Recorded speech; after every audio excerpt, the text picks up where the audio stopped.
Well, considering today's topic is on mutual pleasure, Ooh, I love it. I'm looking forward to enjoying this mutually with you as well as with you all as listeners. You're probably looking forward to the erotic audio portion. There we go. There you go. So what is mutual pleasure and why does it matter? That's what we're going to jump into and then actually talk about, well, how do you attain that? Because for a lot of us, we think it's attainable. There's a race and chase, I think you said That's in your what I wrote book. about my book, Optimal Yeah, Sex Life. exactly. Or turn taking is what we hear a lot of. Or, just typically there's a massive orgasm gap, so why bother? And the other thing about mutual pleasure, it's not just about coming together. So I want to explore that landscape, widen it, because we said the word not mutual orgasm, we said the word mutual pleasure. So Well, this is having all of that and moving beyond. correct. So let's first describe mutual pleasure. What is it that we mean when we say those words?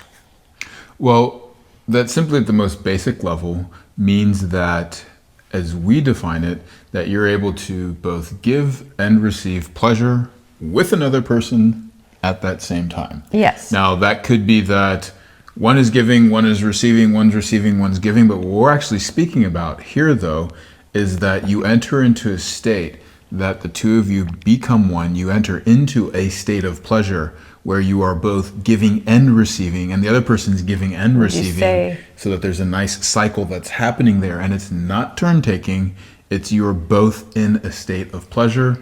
This is the kind of sacred union, two becoming one, transcendental. Okay. Yeah. But would you say, just basically, it's shared pleasure? Like you go out, you have an amazing meal, you're really both enjoying that meal. You're going to experience it different moments, different bites and different flavors. And sometimes one is like, oh my God, try this. And then the other is like, oh my God, try this. So it's a shared experience. Would you say that would be In sharing? the most basic state? Yep. Absolutely. Okay, so why that your pleasure doesn't detract from the others and vice versa. Yeah.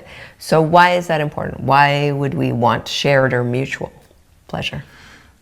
Well, I mean, it sort of allows for the synergy to happen between a couple to want to enter into these shared experiences for each other. And it doesn't become a chore in that way. I also think it's a deep honoring of one another's sexual sovereignty. Because when it's only one person having the joy and the other not, there's something off there for me. It's off-putting. There's an imbalance going on. It's not really okay. And I don't care who is the one that's doing the enjoying and who's the one who's not. But that circumstance is more common than we would like it to be, I find also very bizarre. And an understanding, again, that mutual pleasure isn't static, meaning that it's not always just in the experience that, we're both just both having these heights of pleasure at the same time, and we have the lows together. It's that there's a cycle that happens there where maybe I'm experiencing more pleasure, and then that switches and you're experiencing more pleasure. But in that process, we're opening up to the place that then we both enter into these deep places of pleasure. And then one system goes, I've had enough. I need to kind of tone it down a bit. And then the other person matches where they're at. And then there's this synchronicity that ends up happening between the two bodies. And so there's a progression as you dive deeper and deeper into mutual pleasure. And there's times, as it's dynamic, as I said, where that focus can shift. There's a flexibility that's there that isn't in the conversation when you think of it as, no, we either are both having pleasure at the exact same time, or our best option is one or the other. I kind of want to challenge you a bit. Go ahead. I don't really like the definition of, suddenly one's having more pleasure than the other and then one needs to stop and slow down. I think that very languaging is the reason we have these issues with pleasure. Instead of understanding, I'd like to see how this works. What if we're just entering a sensorial experience? Some of the sensations happen to be more refined or subtle, or the volume is a little bit lower. And some are really big where they're shouting, but it's all part of the landscape, and we enjoy the tiny little wildflowers here, and then the big boisterous bush over there and like the waterfall and then the quiet creek. So I'm just wondering if we could language things slightly differently where we're not in this contest of I'm having more pleasure or I had a bigger pleasure and you're having less pleasure and now I need to be concerned because you're I love that you bring this up, because there's another way that we could look at this as if you're in your own body and you're doing a run and your legs are just absolutely loving the run, but you start to get a stomach cramp. Yeah. Well, it's not that then your legs really slow down and go, okay, well, I can't enjoy this, but they will adapt the run in a way that then you can stretch your arms and breathe into the cramp, relieve it, knowing that then the legs are going to even enjoy more pleasure as the whole system works together. Well, as you enter into a state of mutual pleasure, and as you start to actually feel your bodies becoming one, I may, for instance, notice, oh, wow, this is really great. I could actually move in a way that would actually create it to feel even better for myself. And as I do that, I go, oh, wait, you're actually getting a little bit of a cramp here, or, something's not quite right for you. Well, as opposed to then just stopping my pleasure, which is not what I wanted to infer from the first place, and I love that you bring this up because it could be interpreted that way, is instead I adapt and actually create a change to then bring awareness and open up that part of you, so that way then whatever it might have been that's holding you back or even holding myself back starts to transform. And then both of us can go into that state, which would have been even better than if I just plunged away in it to myself and had you bear your way through it. And it would definitely be better than if I just stopped myself. Yes. This is about evolving, moving forward, adapting, transforming, creating a change, as opposed to just going, oh, okay, well, I'm going to hold myself back. It reminds me a little bit when I was first learning salsa. And when you first learn anything, whether it's a dance or a sport or an art or anything, even a science, you're a little bit awkward in it. Yes. And then you get obsessed with the basics. Like with salsa, it's like 1, 2, 3, 1, 2, 3. It's like you can't even do 1, 2, 3, pause, 5, 6, 7, pause. Like you're just on the 1, 2, 3, 1, 2, 3. So then things can kind of get mechanical. And then if someone's like not doing it right, you get frustrated, you lose your count, you lose your step, there's an awkwardness that can happen sexually if maybe you're not that experienced, or the experiences you had are limited, or the experiences you had are consistently like the same weird little repeated pattern. Well, what does the teacher always tell you when that happens? I don't know. Feel the music. There you go. So, but what I was wanting to say is there's also a moment in learning dance or sport or anything where you really just feel into what's emerging. Yes. And sometimes what's emerging is this kind of very subtle, slow movement into like something fast and intense. And there's a funness of the unexpected and a funness of following the two bodies that are co-creating an experience. And so as we're discussing like how common is this, I want to talk about how common it is to not have mutual, like what that looks like, but also in the what we can do about it. I really feel it's the difference between the typical friction sex that we see in movies and porn, and then the elegance of the suction sex experience, and the freedom that comes from when people understand even the most simple basics and how quickly those basics become more masterful. Well, then I guess I would redefine then mutual pleasure is it's the discovery and experience of how two bodies are meant to complement one another into greater states of pleasure. See? I knew I would be more turned on if we discussed this a bit more. Bravo, I love it. So what does it look like though commonly? Why is mutual pleasure so not common in the first place? I mentioned friction sex. Why else do you think that is? Well, I mean, the teachings that we typically run into are women receive pleasure this way, men receive pleasure that way. And we've found that you could easily forget the word women and men and just go, a receiver, person on the receiving side of penetration gets pleasure this way, and a person on the giving side of pleasure gets pleasure that way. Especially when we've coached gay couples, Yes. and we have, a couple that's like, I'm a bottom, I'm a top, this is how I get pleasure, this is how I give pleasure. Yeah. And those two will have the exact same problems, whether it is a lesbian couple, whether it is a homosexual couple, whether it is a straight couple, specifically when it comes to the act of penetration. And so then you get into the same of, well, no, penetration is just for the giver. I also think there's cultural things. There's some parts of the world, because we travel a lot, and a lot of my teachings are cross-culturally explored. And so in some cultures, it's so shameful even for a woman to say the word vulva in her own language, that pleasure is strictly for the man. These things still exist. We are now in 2025, at the end of 2025, and that still exists, this idea that sex is for the man, pleasure is for the man. I mean, there's even surgeries that are done, not always so surgically, but genital mutilation, the clitorectomies, to no, you're not to be having pleasure. Yeah, to control that. So there are, I just want to say that culturally, how we are raised often, because I remember being in the Caribbean, and this blew my brain, and the women were complaining about the laziness of the men.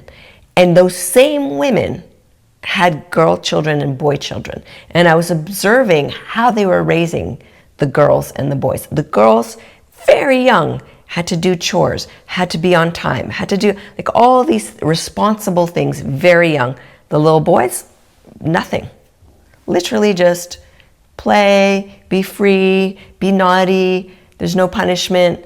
And so then they wonder why the girls are raised to be super hardworking, and the ones who take care of the families, and who cook and who clean and who earn, and and then the boys are just spending that money drinking and making babies, but really nothing else. I'm not saying this is everywhere, but this particular island that I lived on for a little while, this was the pattern and this was the complaint. And I said to the women, which didn't land very well because I was the only white chick amongst all these beautiful Caribbean women, and I said, well, that's how you're raising your boys. I see it right here, right now. It's happening. And they didn't get mad, but they definitely got silent, and they weren't necessarily appreciative of that mirror in that moment.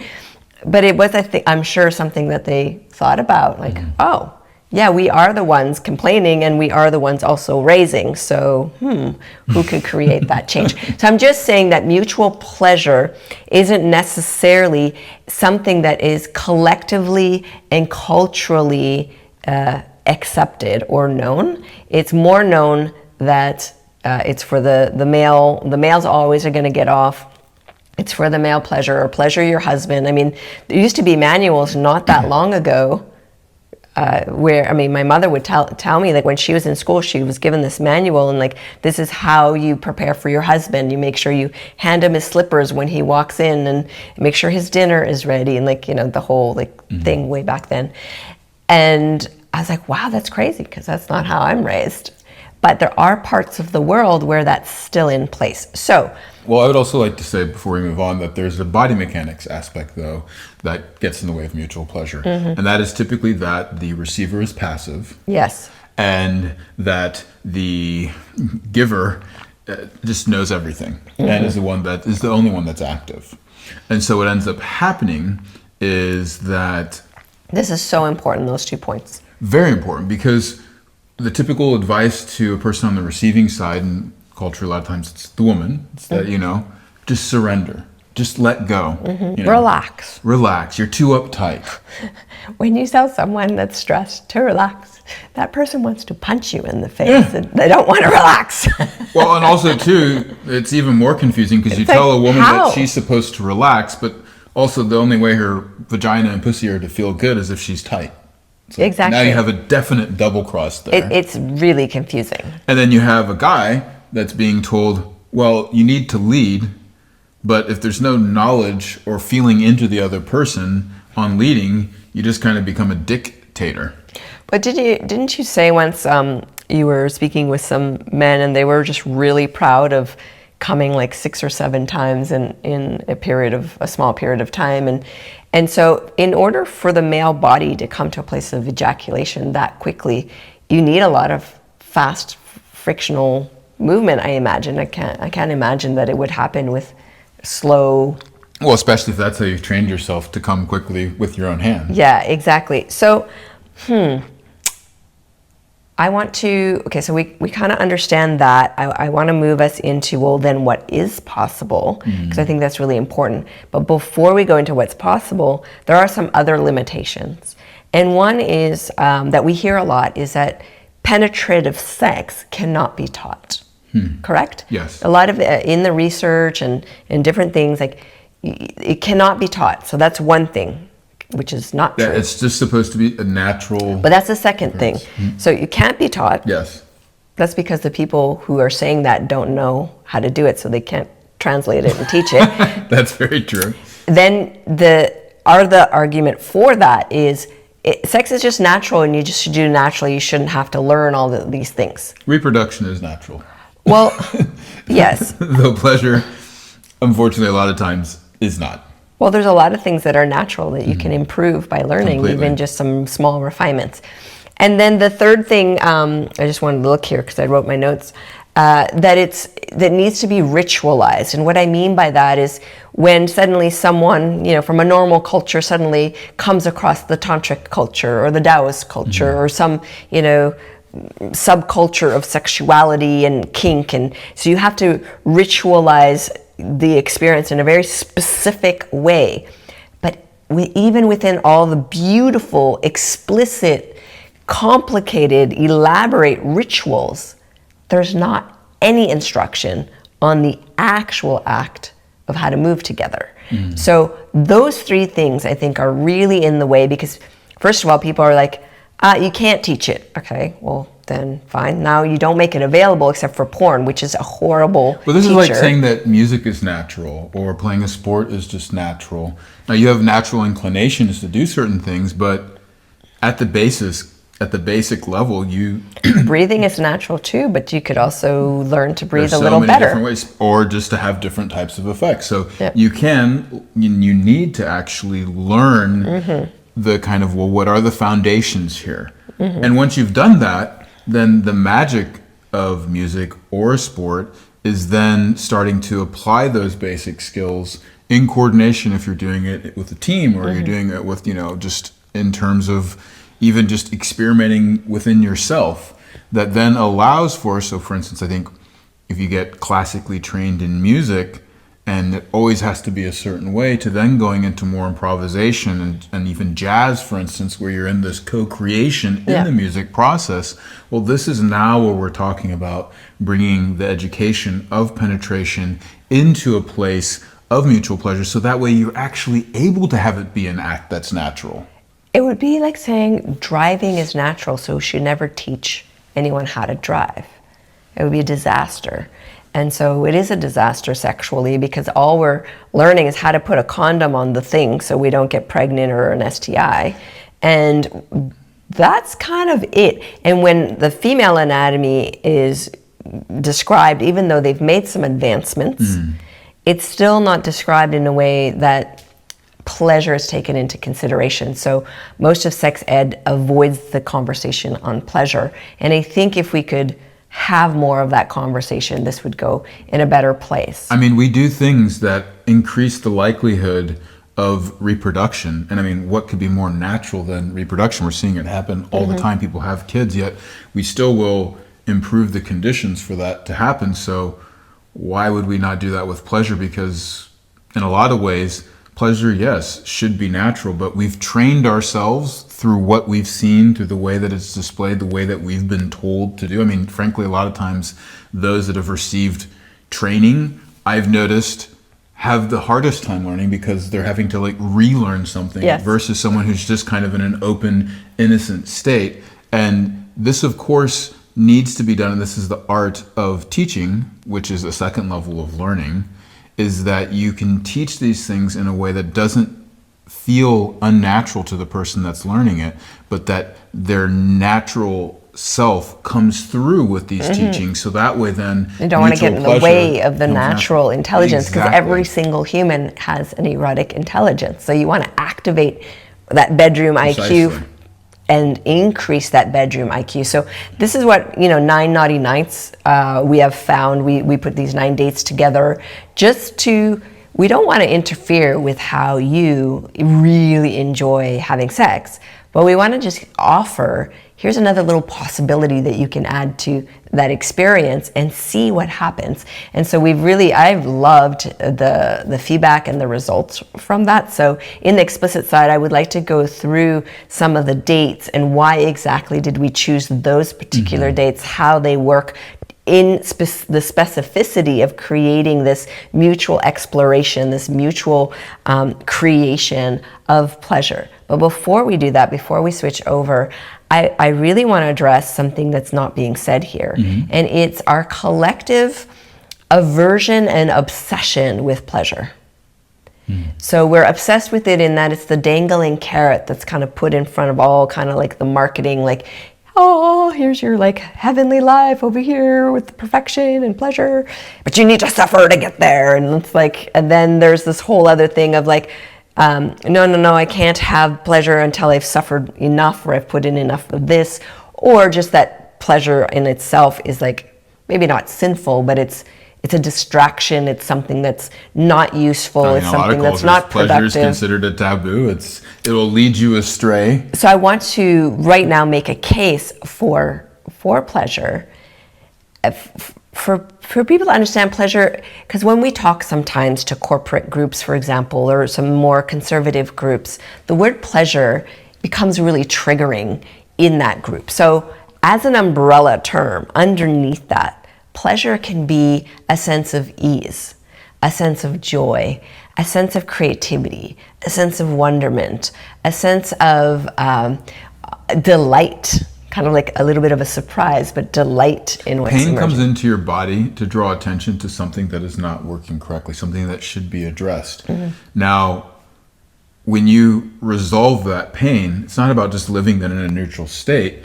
As you start to really excel at whatever it is that you're doing, the primary drive then becomes the pleasure of doing the thing that you're doing. So the more that you become healthy, it's not just about having less pain. Eventually you start to be like, this feels really good. This food that I'm eating tastes good. This exercise feels amazing. My body's feeling in a better state. This knowledge that I'm bringing is bringing a deeper intelligence. This relationship that I'm having is bringing pleasure. So imagine, because you often say this when we work with clients, that a lot of people are negatively motivated. Yes. Right? You want to get away from the pain or get away from the So bad you do stuff. something to avoid running into the bad stuff. Versus being motivated by pleasure, what could feel good. So this is a transition that we need to intentionally choose. So if you want, you can think about this for yourself. But would it be possible in your experience to start to notice some of the yum instead of always focusing on the yuck? And not just a choosing from up here, but a feeling it. A felt state of yum. And so yum sometimes is just, I don't know, I just feel like a deep sense of peace, and that is so yummy for me.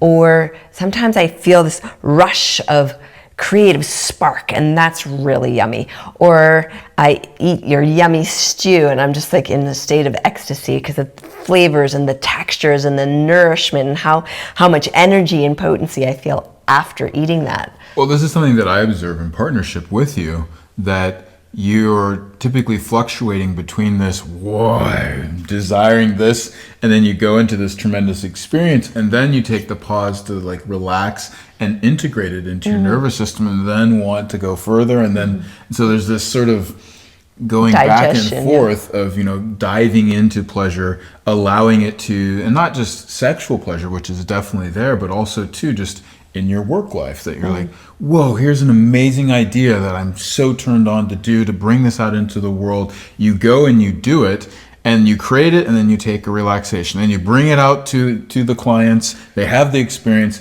and then you relax and integrate rewarding. it. And then you get more insight to go, and then there's this growth there.